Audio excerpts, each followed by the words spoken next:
away free. Call now for details, 800-349-8441, 800-349-8441, 800-349-8441, 800-349-8441. You won't have to see like, know just what it feels like. Come over and dance with me. Oh,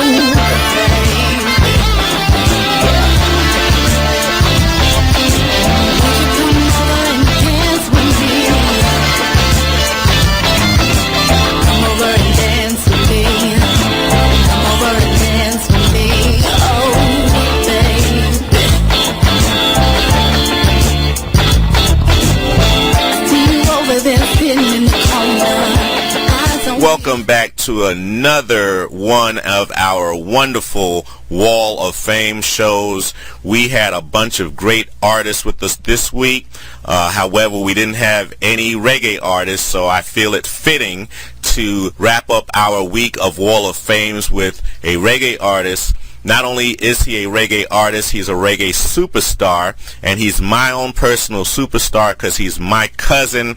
I'm very proud of him, and I love him to death. He's been in the game for a long time. Ladies and gentlemen, please welcome Andrew Bees. What's up, my cousin? Yes, family, all the blessed love, give thanks and praise unto the Most High God, Jalastafari, life and strength, endurance, That's right. That's right. Well, man, I couldn't be any happier to have you on my show.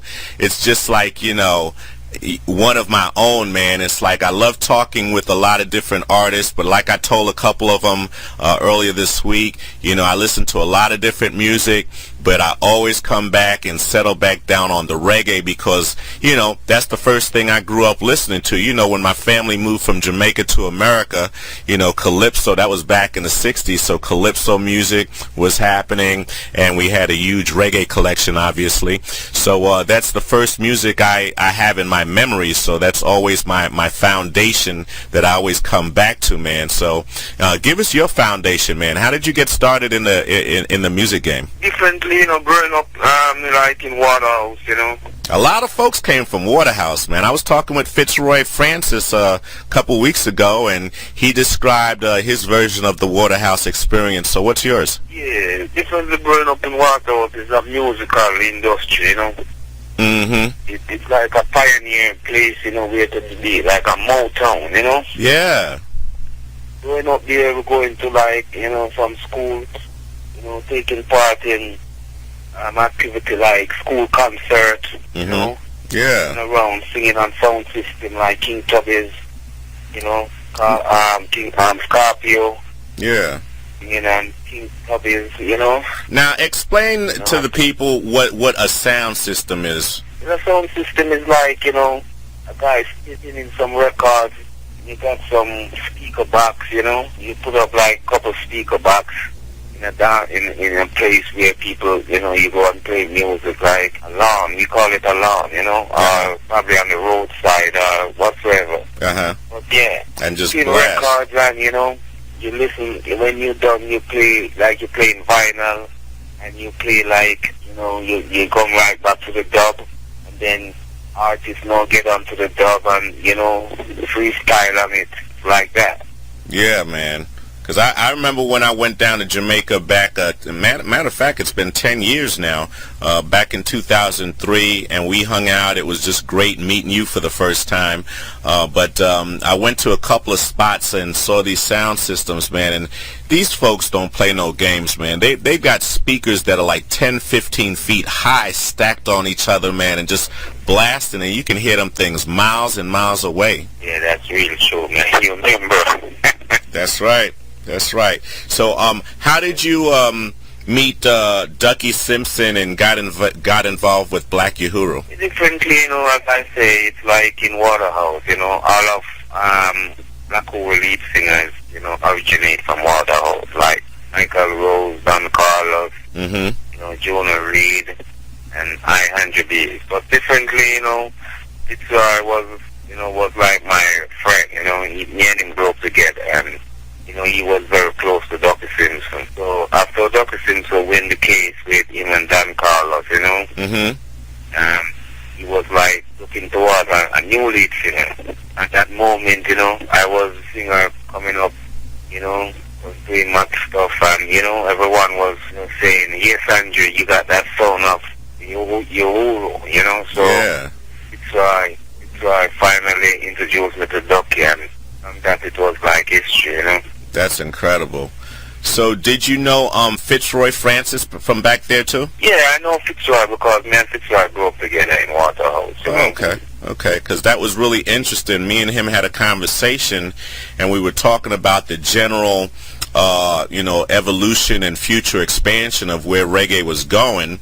And I was really surprised when he told me that you guys planned on, you know, expanding it. We already knew that Jamaica and England and New York were prime bases for reggae music, but taking it to another level, I was very surprised, and I never did understand what you were doing in Los Angeles, but then he explained to me how the spread of reggae music was going out, you know, all over, especially on the West Coast, and you know, how festivals are really abundant out there on the West Coast, man. So you've been doing anything out there on the festival scene in LA and up and down California? Yeah, it's like, you know, every year we like do like, you know, the West Coast, we do like the East Coast, you know. This year we're going to do the East Coast, you know, we're going like New York, you know, down in Miami. All of those places coming right up back on the East Coast. Man. So this November we'll be like touring for 1 month, you know. Wow, that's nice. Doing a lot of festivals and, you know, all over. That's cool. And tell everybody about where you just came from, man. You just literally just got back from you know, a big project out on the London side. Yeah, we were like, you know, Black Uhuru went to the UK and, you know, some parts in Europe like Paris, France, Italy, Spain, you know, Belgium. You know, we did a lot of festival over there, you know, meet a lot of people. Cool. A lot of radio show, a lot of interviews on the BBC radio. And, you know, that's cool. people were planning to, you know, we get some interview from down in Africa, like South Africa, because Mugabe, he win and we should, you know, went down there, but, you know, unfortunately we never really made that gig still. Okay. But as I can say, you know, in Europe it was beautiful because Europe is a place that, you know, they love roots rock reggae. Oh, yeah. You know, with a passion, you know, so that trip was really, you know, exciting. Also, even in America, you know, like, people love reggae music, roots rock. You know, most of the festivals, you know, and, you know, sometimes we get some nice stuff like 500 seated or 500 capacity, you know. So, and that's funny that you mentioned the numbers, because that was the very next question I was going to ask you as far as your European tour. What kind of scenario is that? Is that like you do stadiums, or do you do like more cozy, smaller clubs, or, you know, what kind of people are you playing to out there? well, sometimes we get festivals, you know. Festival is like, it's not really a stadium, but, you know, it's sometimes 15,000, 20,000, sometimes it's 10,000, sometimes it's even 5,000, you know. Yeah. Small festivals. Then we do clubs sometimes, you know, sometimes we do some venue that, only the clubs like, you know, like 500, you know, and the other city have, you know, people come out like, you know, 400, sometimes 600, you know, depends on the spot, you know. Okay. So compared to Jamaica, and, you know, I mean, obviously, you know that Jamaica's got to be my number one place to be on the whole planet. But, and I lived in Los Angeles after I graduated from high school back in 80. I moved out to LA and lived out there for a couple of years, and it was kind of interesting out there. But how would you compare Los Angeles to Jamaica? What kind of, you know, I don't know if you have a preference, but what's your comparison of the two places? Well, differently, you know that Jamaica is like the roots of reggae music. Oh, yeah. You know, no one can take that away from Nobody. Jamaica. You know, nobody, you know, no matter where you go, you know, Jamaica always, you know, have that sustenance with roots rock, foundation of the music, reggae, Yep. Differently in like in California, you got like a lot of festivals, right now, the dancehall music is like, taking over like in Jamaica. So in California, you will, they more go for sometimes the roots rock music, live band and people performing, and that's the only difference with like Jamaica and California. Jamaica mostly right now into like the dancehall and Be the Man, Bounty Killer, and Vibes Cartel, and all those people. On international scale now, people more into steel pulse, like in California, steel pulse, Yeah. Nakoro, Mighty Diamonds,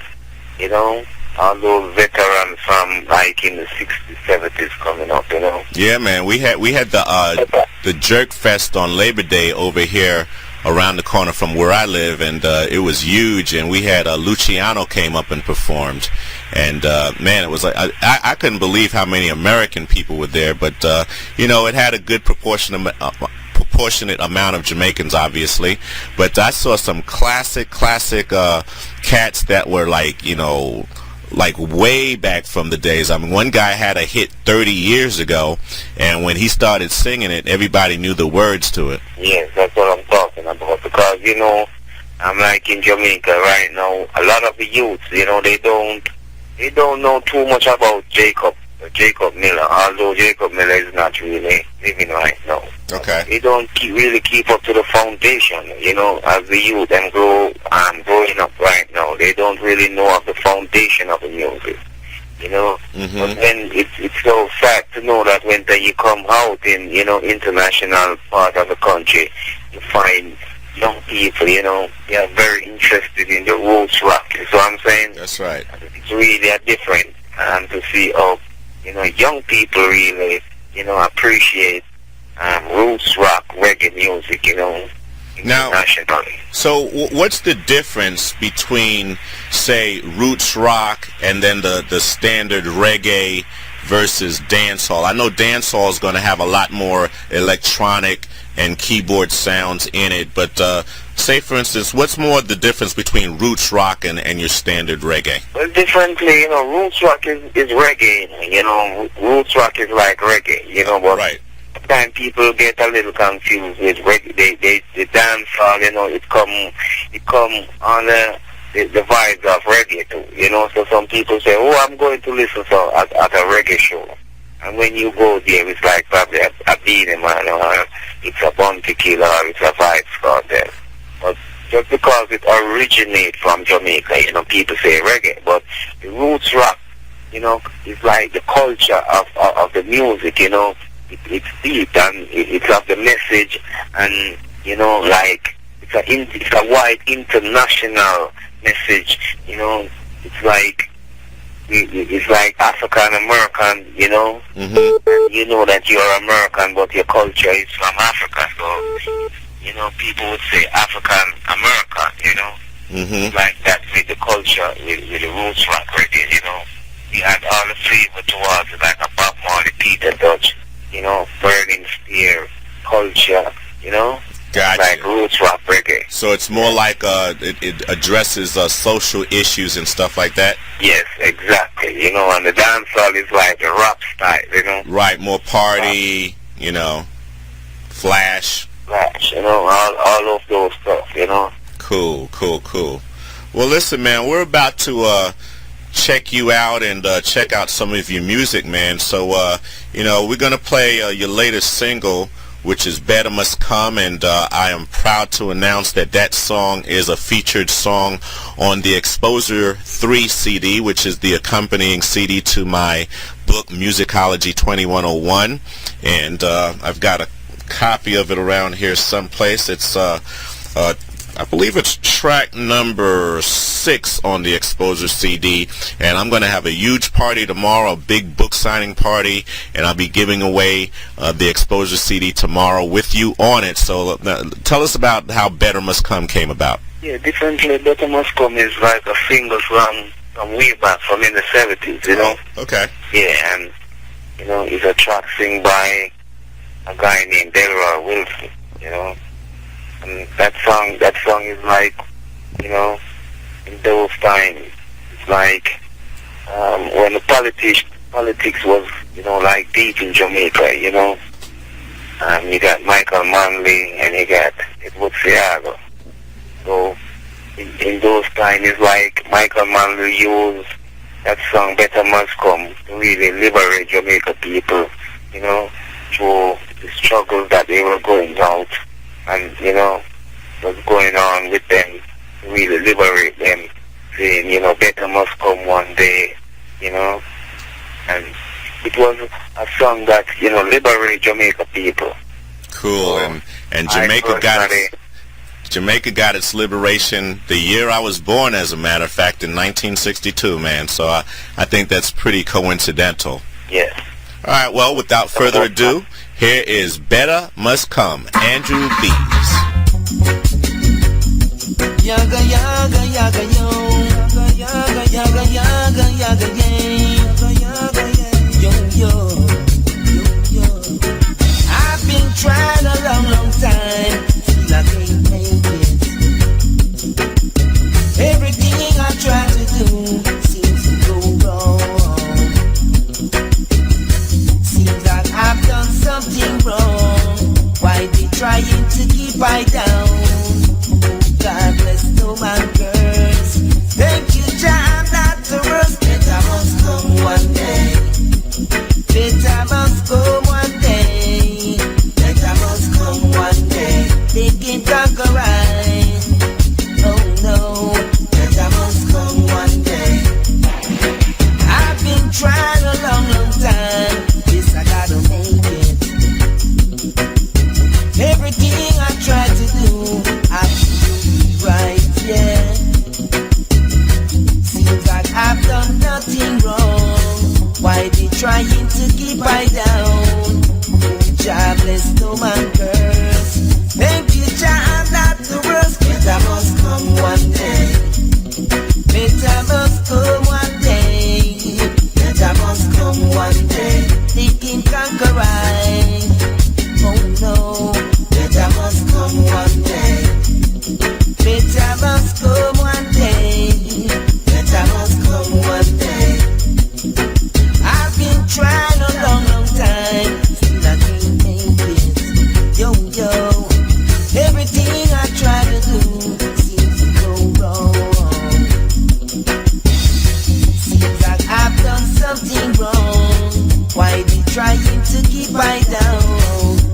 Jah bless no man curse.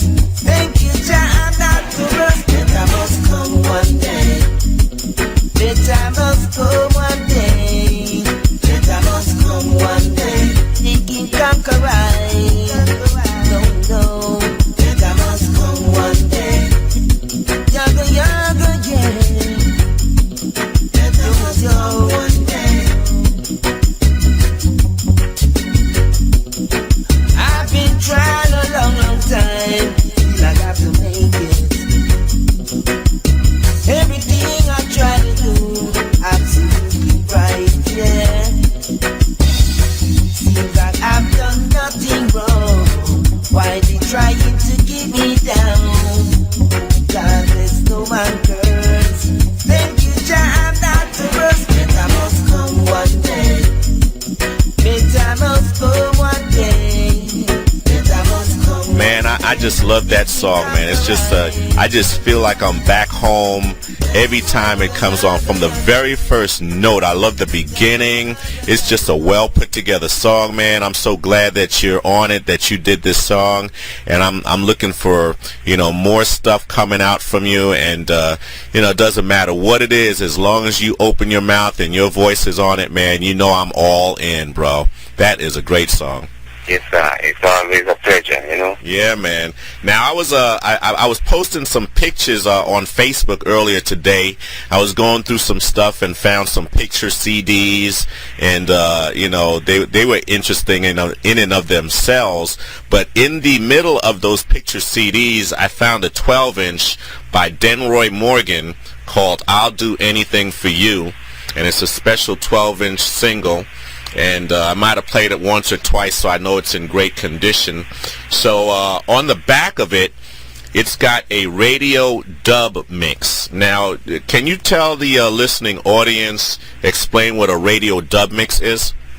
Different radio dub mix is like, and then it's really different because it's more refined, smoother, and people more have a listening ears, when you listen it's got more quality, and it's like a TV mix, it's more smoother, Uh-huh.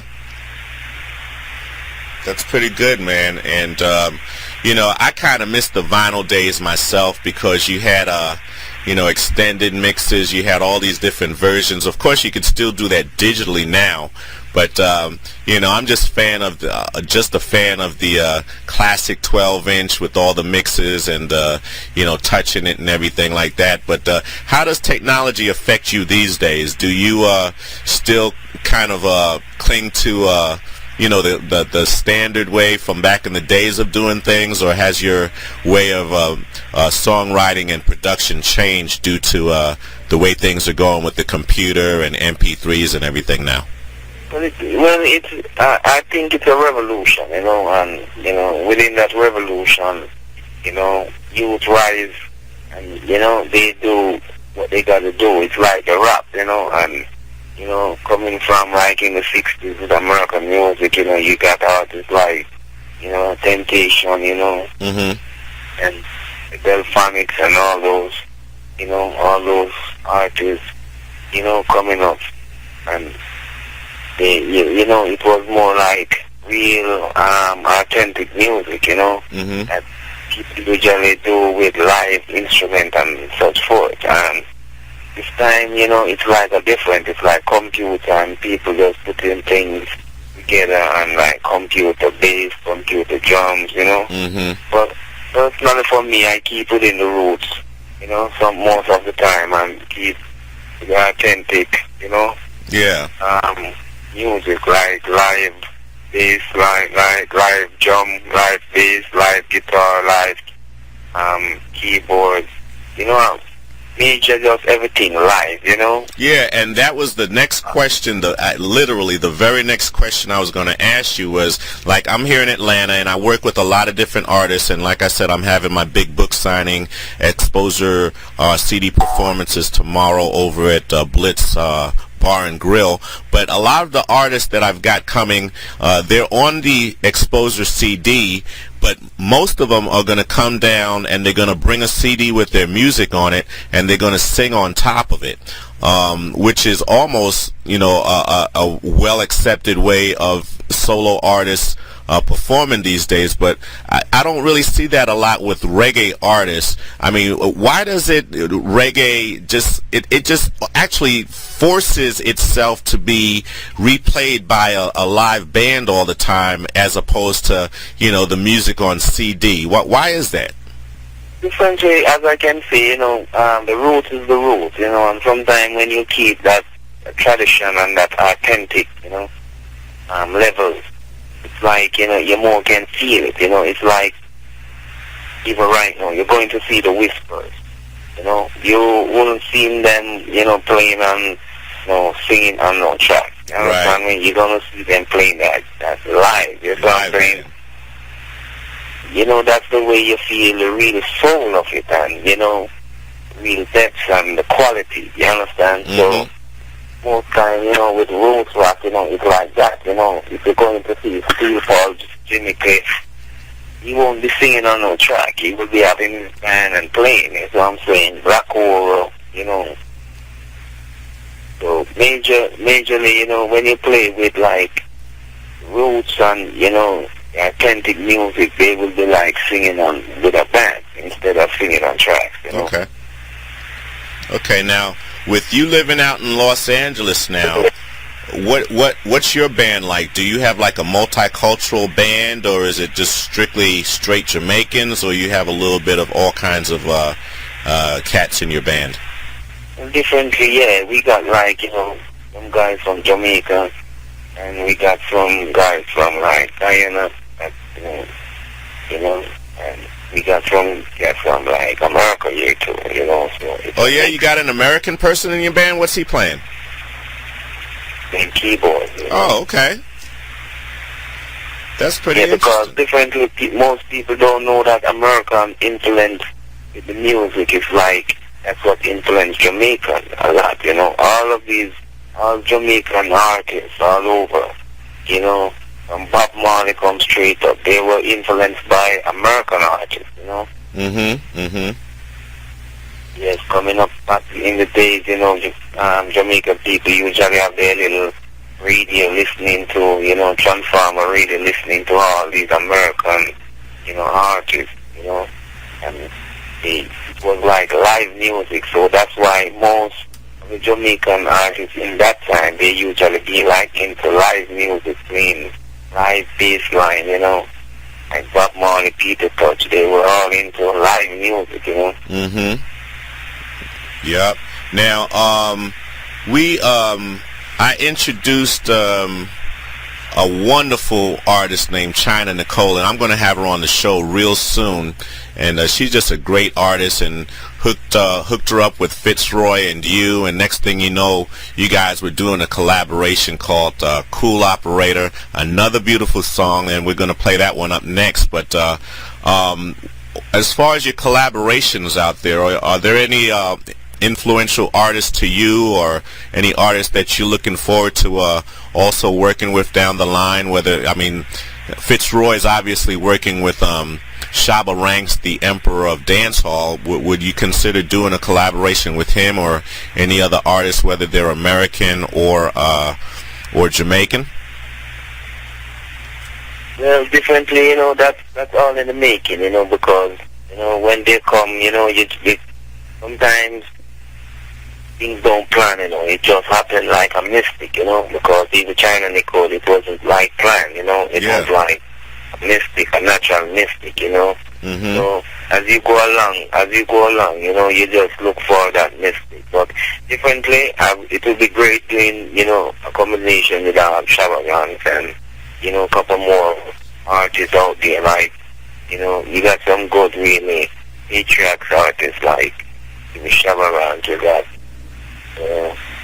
yeah, because I know Damian Marley, he's got a new song out, and I guess it's him and Sean Paul. I think they posted it on Facebook, and I got a chance to listen to it. So that was a kind of interesting combination. And I'm working with an artist out of Trinidad named Joe Black, and he's in the rap and hip hop. But I've been working on and off with this guy for, like, you know, for the last 4 or 5 years, and I think he's an incredible artist. So I'm looking forward to seeing what we can do. And I know I spoke with Fitzroy about trying to get him on a remix of Better Must Come. But I would love to see something like that with two vastly different styles like the reggae and hip-hop coming together. And that's kind of why, you know, I'm tossing Joe Black out there. And big up to Joe Black, by the way. But I'm looking forward to hearing that for sure. Exactly, you know. Exactly, because rap is coming, like, you know, rapping is coming from, you know, way back, you know. And I think, you know, the dancehall, you know, it's like rapping too, you know, it's like rapping. So they're more similar than dissimilar to me. I think they're really, you know, very, very similar together. And I remember when that movie Deep Cover came out, Shabba Ranks had Mr. Loverman on there, and it, you know, was a combination of reggae and R&B and hip hop and all this stuff together. yeah, But it did extremely. Cat and Heavy D, you know. Yeah. Super Cat and Heavy D, you know. They did, you know. Super Cat and Heavy D was like taking over the place. And, Yeah. You know.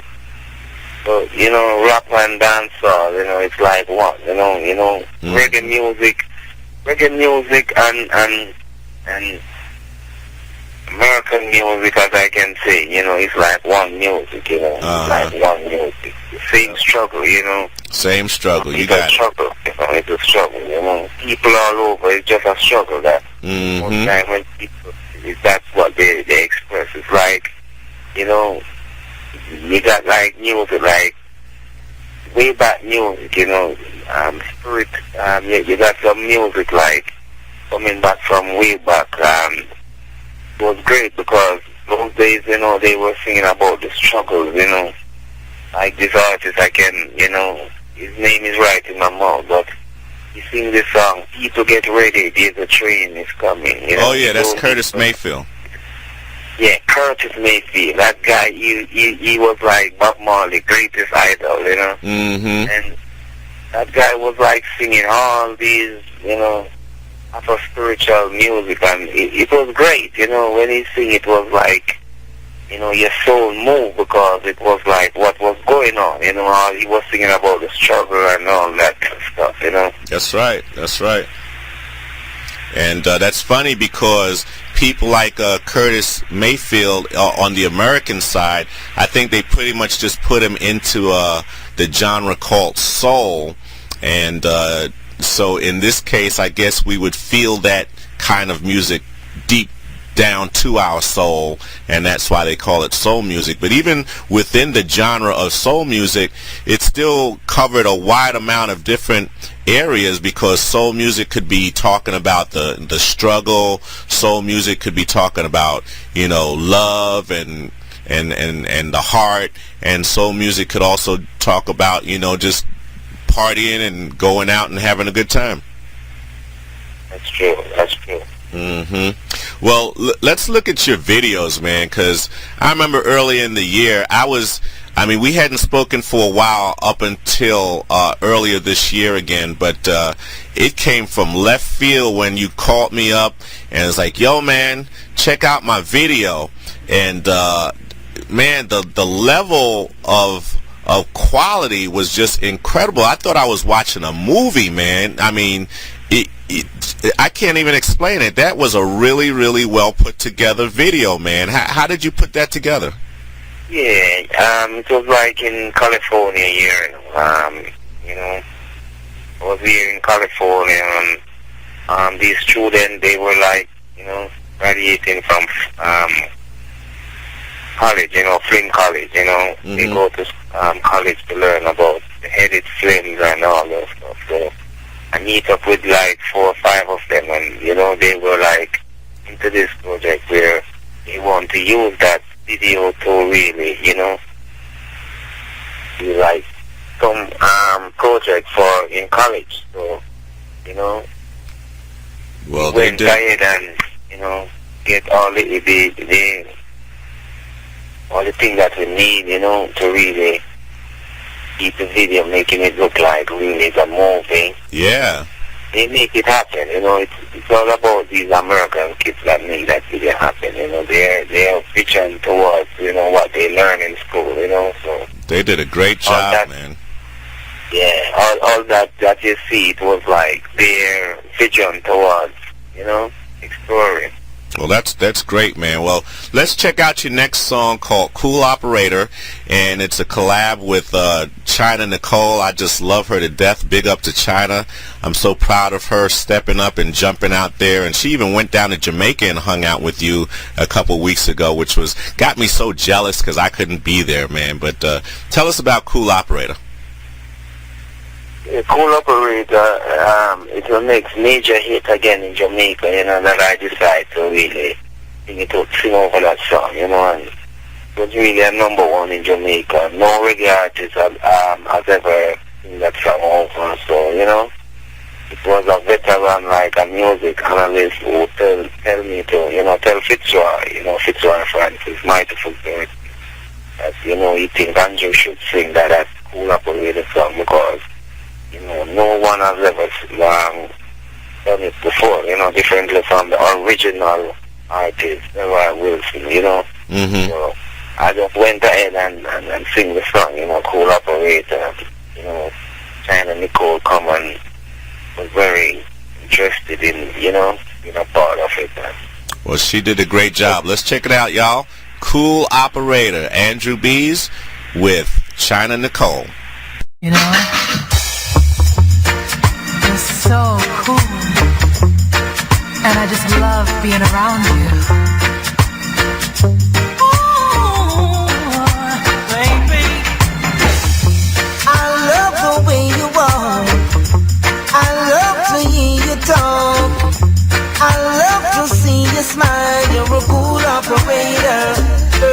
wish you were mine.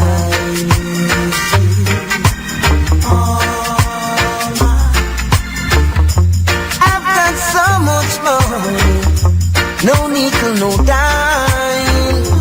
All I want from you, my honey, love me all the time. I love the way you walk, I love to hear you talk, I love to see you smile. You're a cool operator, girl, I wish you were mine.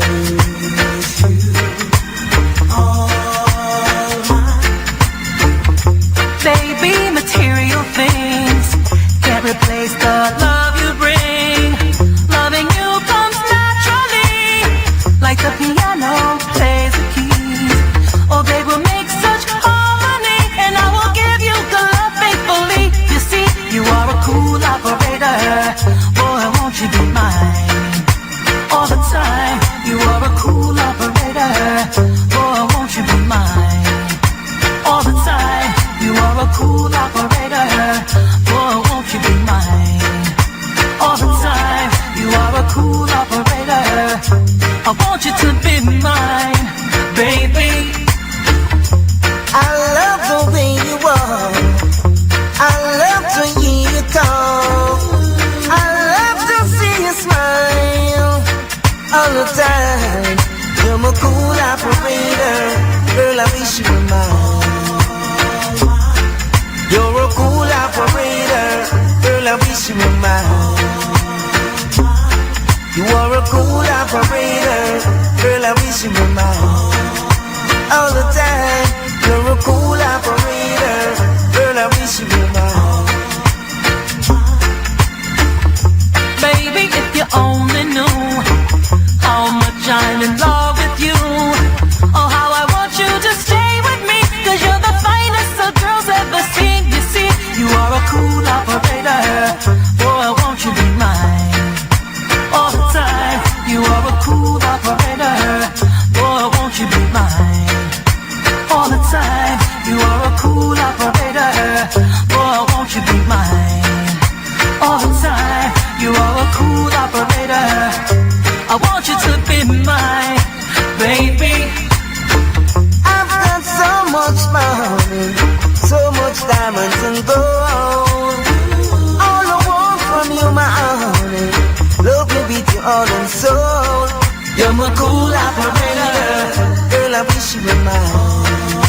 All the time, You are my cool operator, girl, I wish you were mine. all the time. Yaga, yaga, Cool yaga. operator. Boy, won't you be mine all the time? You are my cool operator. I want you to be mine, baby. You are my cool operator. Boy, won't you be mine all the time? Yeah. You're a cool operator. I ain't no singer. I know I'm not no singer. I know I'm breaking a couple eardrums by doing that. But man, that song just makes me feel like singing along with it. I mean, how did you just come up with the?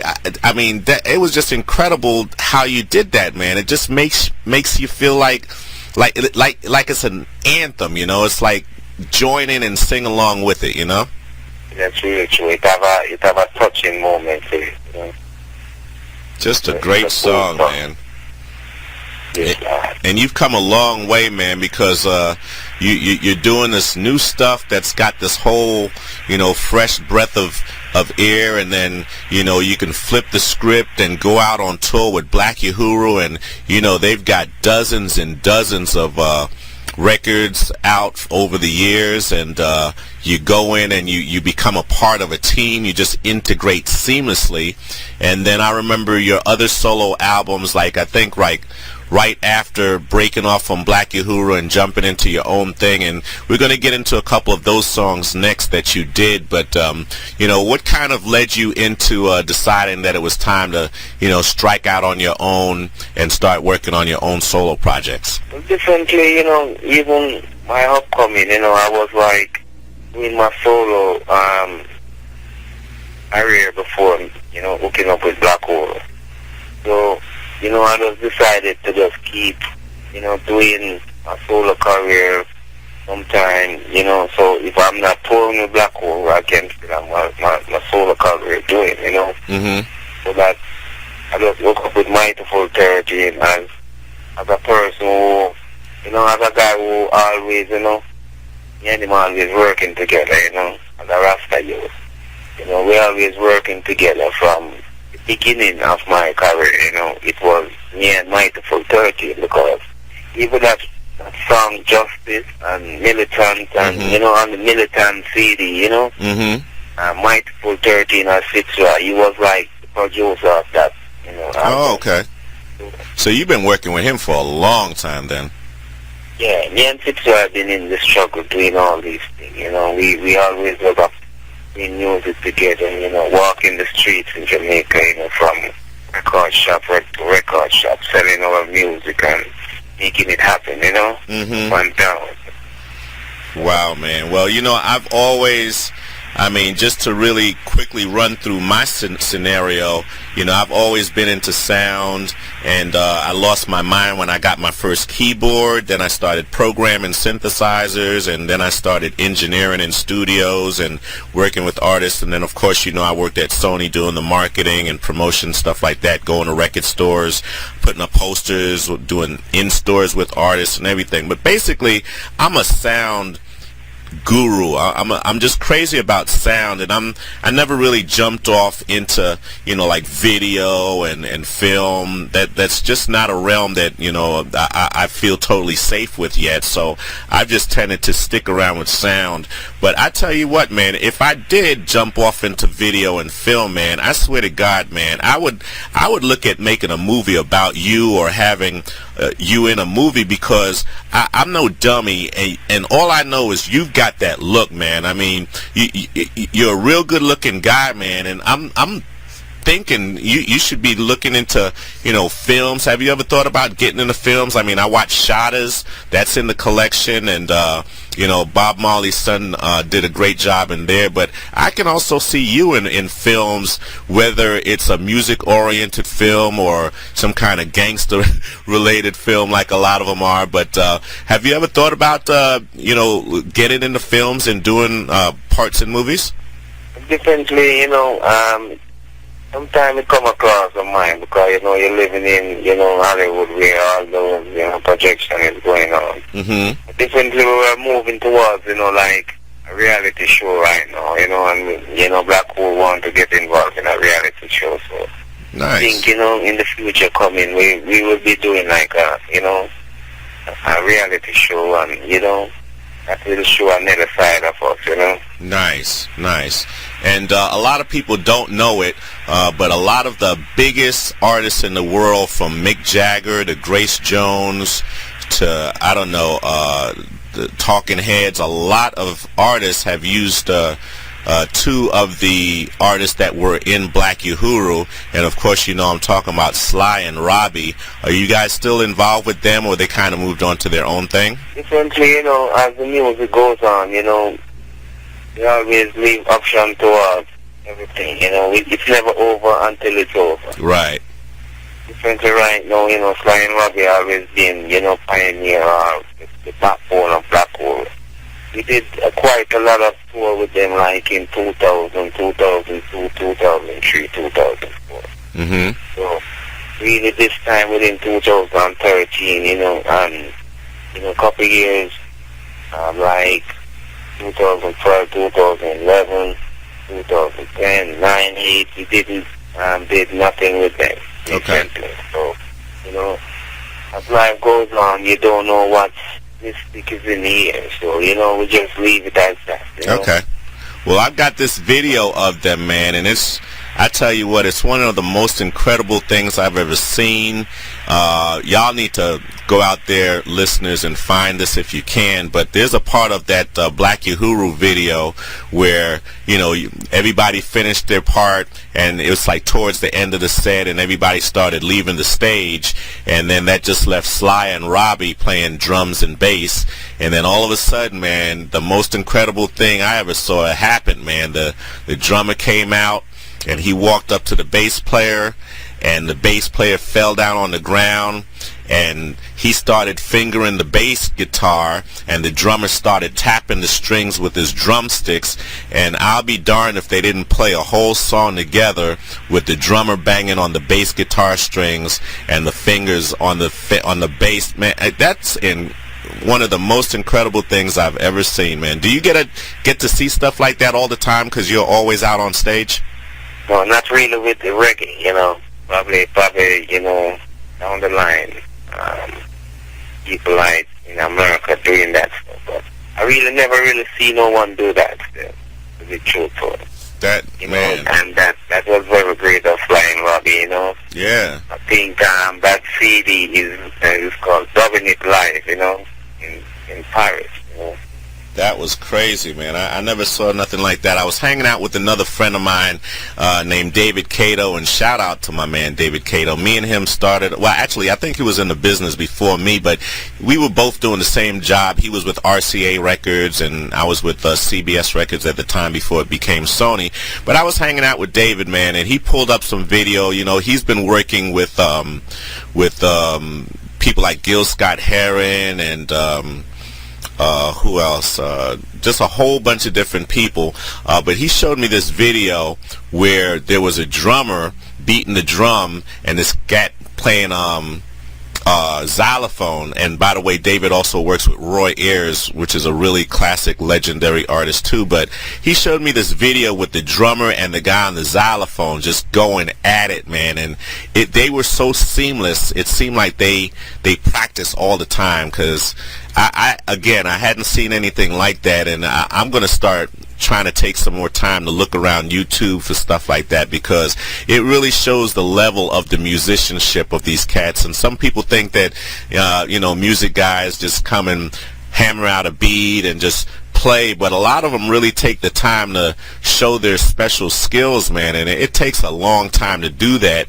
And just like a musician, you being a singer, man, I've seen you at your form where you can go as high as you want to with your voice. Do you spend a lot of time practicing, or is that just something that just comes on out of you just naturally?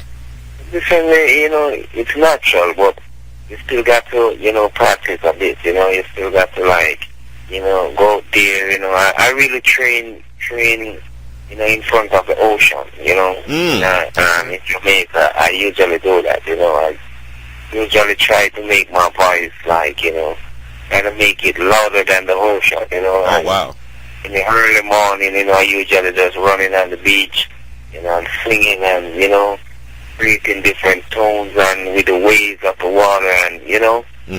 Like a little training process for me, you know. So I would say, you know, it's natural and born thing, but, you know, you still got to keep, you know, practicing, you know, practicing. And practice becomes perfect, because even Bob Marley is a man that practices every day. He plays his music every day and practice, and, you know, work out, play football, and, you know, he's not playing football, he's playing music. So, you know, I think, you know, you just got to just keep practicing, you know.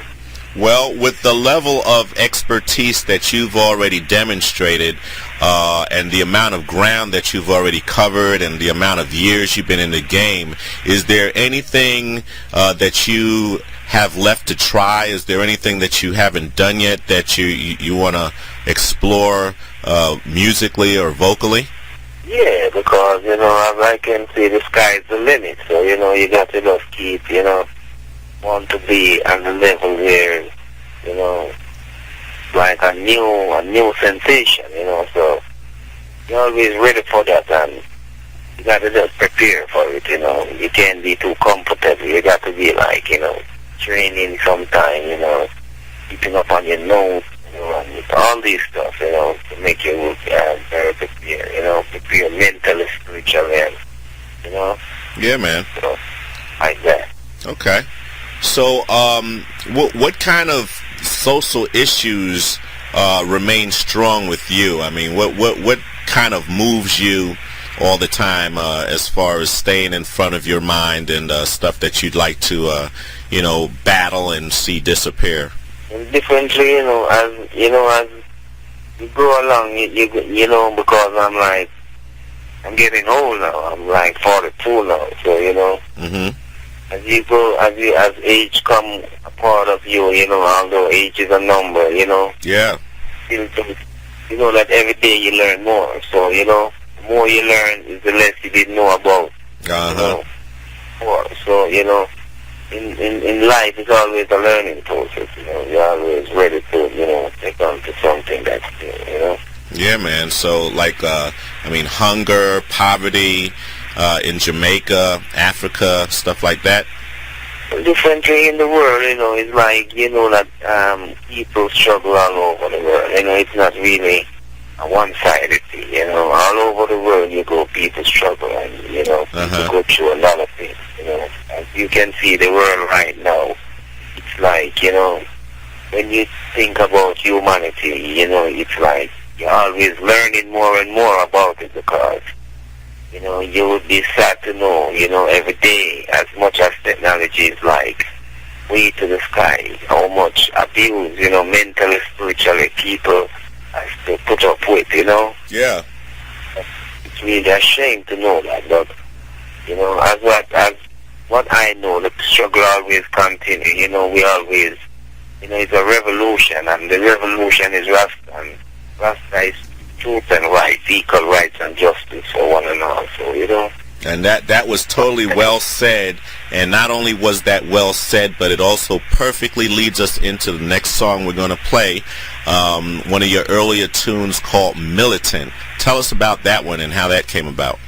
Differently, you know, it's like in Jamaica, you know, where, you know, we gathered, and sometimes, you know, within the politics, you know, like what's going on right now in Israel and all over the world, you know.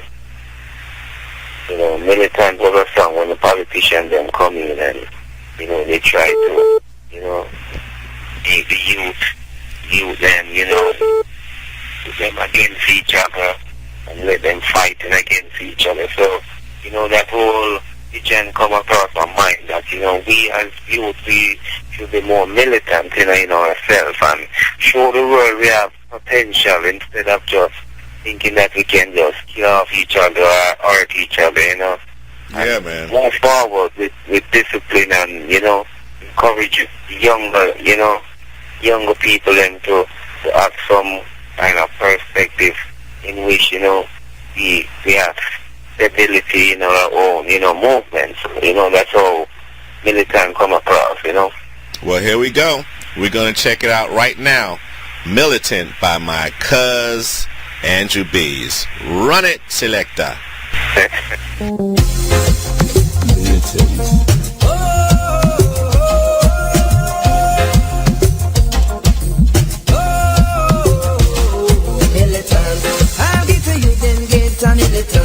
Through the whole world, them have no potential. Jah creation give to him man. Rule and flourish up on the land. Keep his commandment and live up strong. Jah see Jah reign in a Mount Zion. Live it in a hand, live it subject a man. So to train blah blah. Militant, I'll get to you, them get a militant. Show the whole world, them have no overstand. Jah call up on the youth man is strong. Physical, spiritual, chant down Babylon.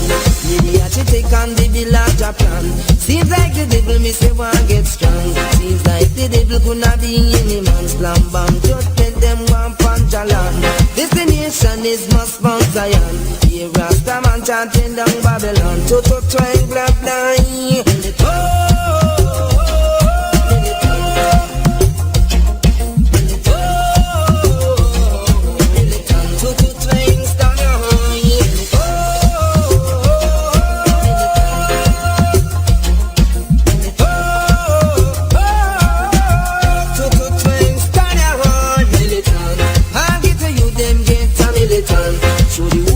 Have no potential. Jah creation give to him man. Rule and flourish up on the land. Keep his commandment and live up strong. Jah see Jah reign in a Mount Zion. Live it in a living substance a man. Toto twang blah blah.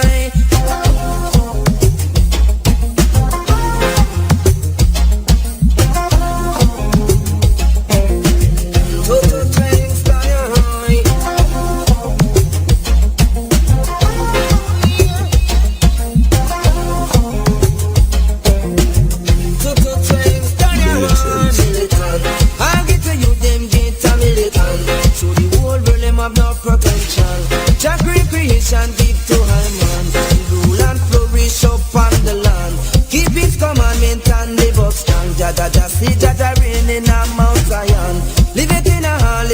cha-cha man, toto twang blank blank. Militant, I'll get to you, them get a militant. Before Jah and before man, see the unification of all African. As it been said already, let it be done.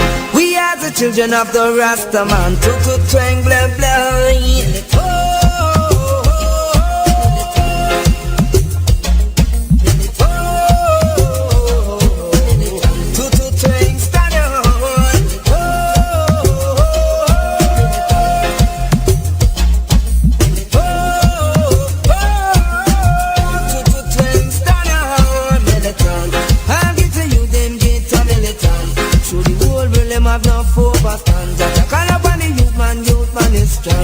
Physical, spiritual, chant on Babylon. Be the agitate and be the laughter plan. Seems like the devil me say one get strong. Seems like the devil could not be any man. Slam bam, just let them one pantalan. Destination is must Mount Zion. Here Rasta man chanting down Babylon. Toto twang blank blank.